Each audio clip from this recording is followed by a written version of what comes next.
Mindset for IELTS, Foundation, by Greg Archer, Joanna Costa, Lucy Passmore, and Jishan Udin.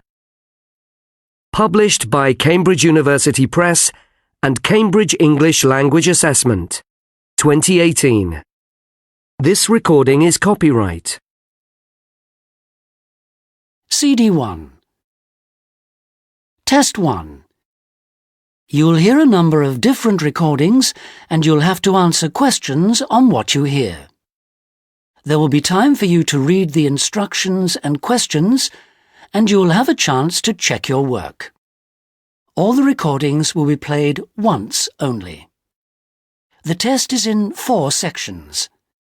At the end of the test, you'll be given 10 minutes to transfer your answers to an answer sheet. Now turn to Section 1. Section 1. You'll hear a young student asking the social organizer of his school for information about organised trips. First, you have some time to look at questions 1 to 4.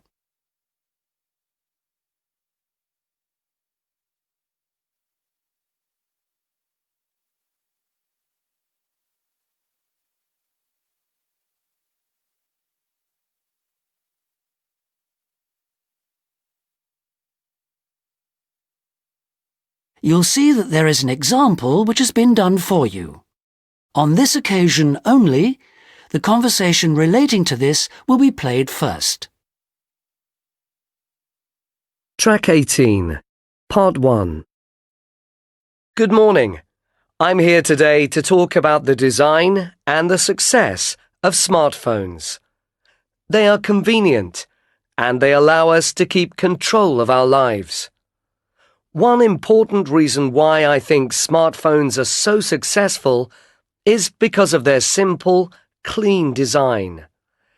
Of course, there are many different brands, but let's look at a common example on this picture.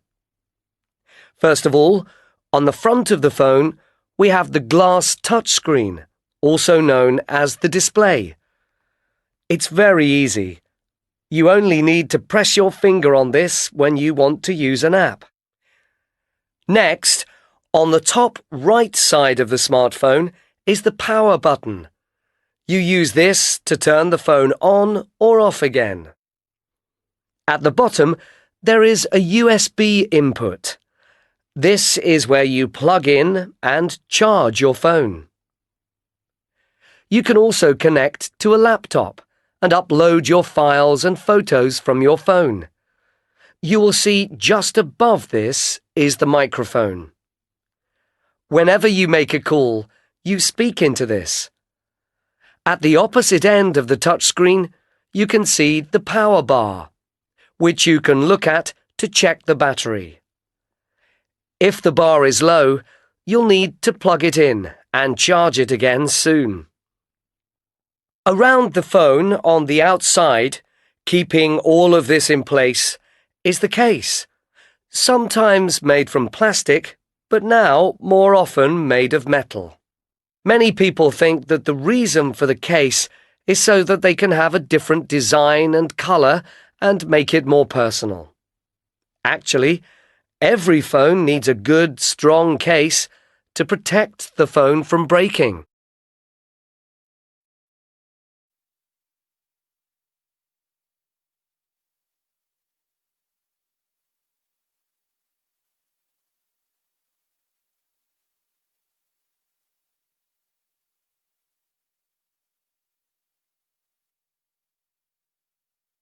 Track 15, Part 2. OK, thanks. Did you join the gym? Yes, I did.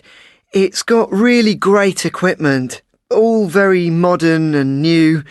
However, it is a little bit expensive, almost £40 a month, and that's with a student discount. But I've been every day since I joined. £40 a month? That is expensive. However, if you think it's a good gym, maybe I'll try it. Well, I think £40 a month is way too much. I don't know why people spend so much money on a gym membership when they can exercise in the park for free. I've tried running in the park, but it was really boring. I prefer to exercise with friends because it encourages me to work harder. I prefer to do exercise with friends as well. It's much more fun than exercising alone. But it's not just running. They have group exercise classes there in the park in the morning. Exercising outside is better because you get lots of fresh air. And you can exercise with a personal trainer too. That sounds good. I think I'd like to have a personal trainer. How much does one cost?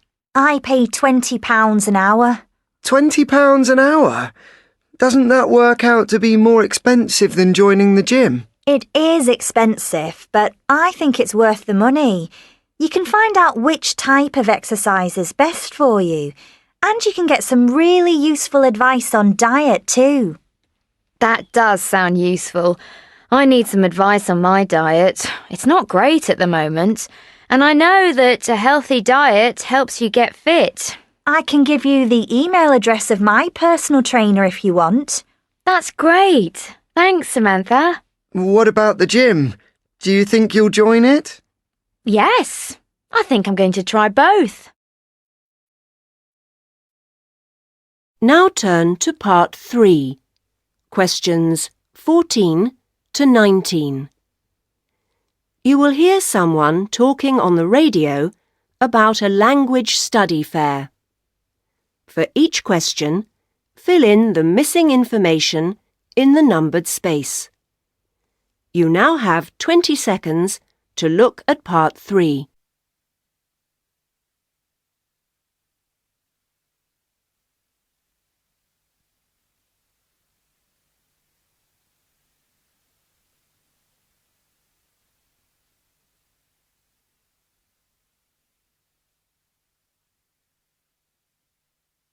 Now we are ready to start. Listen carefully. You will hear the recording twice.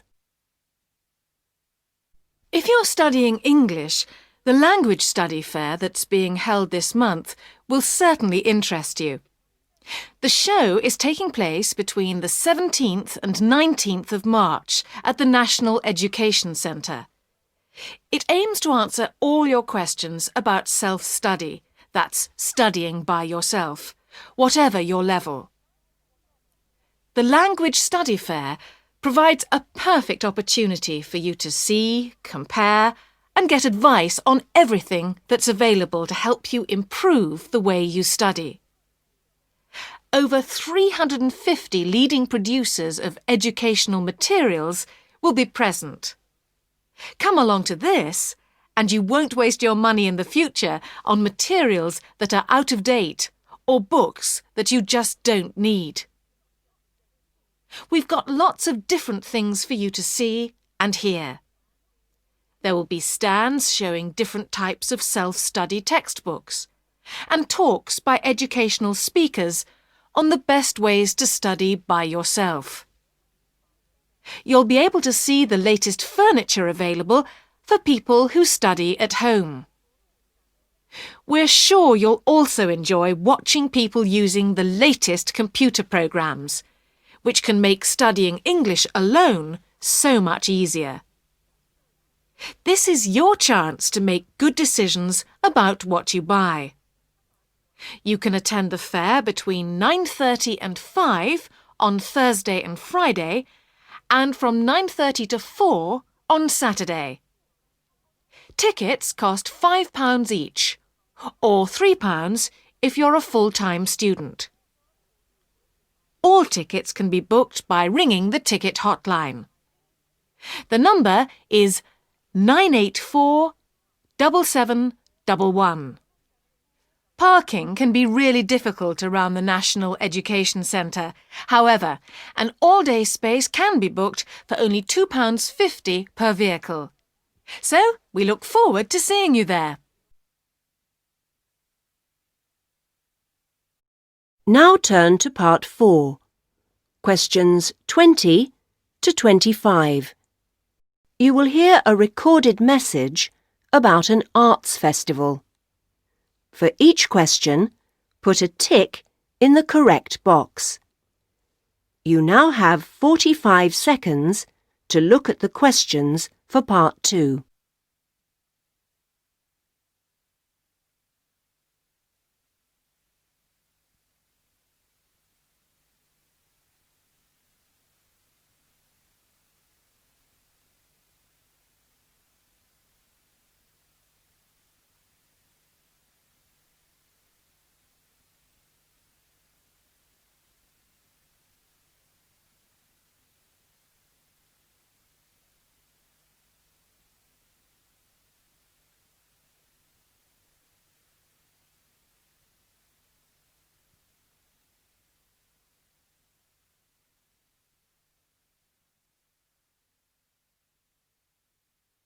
Now we are ready to start. Listen carefully. You will hear the recording twice. This is the Arts Festival box office. There is no one here to take your call, but do not hang up, as further information follows. The festival begins on the 12th of May and continues to the 28th. There are things happening in several parts of the town itself and outside it. At the Theatre Royal, there will be a series of concerts, starting with jazz singer Elaine Del Mar on the 12th of May. George Melly brings his own special kind of jazz and fun to the theatre on the 13th of May. On Thursday the 19th of May, there is the opera Faust. For classical music fans, the Brodsky String Quartet appear on the 23rd of May. There are also concerts at the Corn Exchange. For people who prefer dance music, we have the London All Stars Steel Band on Sunday the 15th of May. On Thursday the 19th of May, we welcome back the Viennese Gala Orchestra, who are regular performers at the festival. Finally, also at the Corn Exchange, there will be a series of jazz concerts each Friday at 1 o'clock. During these lunchtime concerts, a bar will be open for the sale of wine, and we are offering free soft drinks. Sandwiches will also be on sale. Light meals can be bought in the restaurant afterwards. There are various other musical performances in the cathedral, and poetry readings in one of the town's churches. The Film Society has arranged to show a film of Mozart's opera Don Giovanni at the theatre. Our programme has full details. Ickworth House, just outside the town, is joining in the festival as usual. There is a guided walk around Ickworth Park on Sunday the 15th, which will last about 2.5 hours. Also, on the 19th of May, we have a special concert of piano music given by Oliver Davis in the beautiful Ickworth Library. The price of tickets includes coffee and biscuits, and you are advised to book early, as this is always especially popular. For more information, send for our festival programme or visit the box office from 10 a.m. to 8 p.m. Mondays to Fridays, or 12 to 8 p.m. on Saturdays. Bookings can be made in person, cash, cheque or credit card, by post, cheques only, or by telephone, credit cards only. We also accept credit card bookings by fax on 0284 706 035. For these bookings, you must use our booking form. Thank you for calling.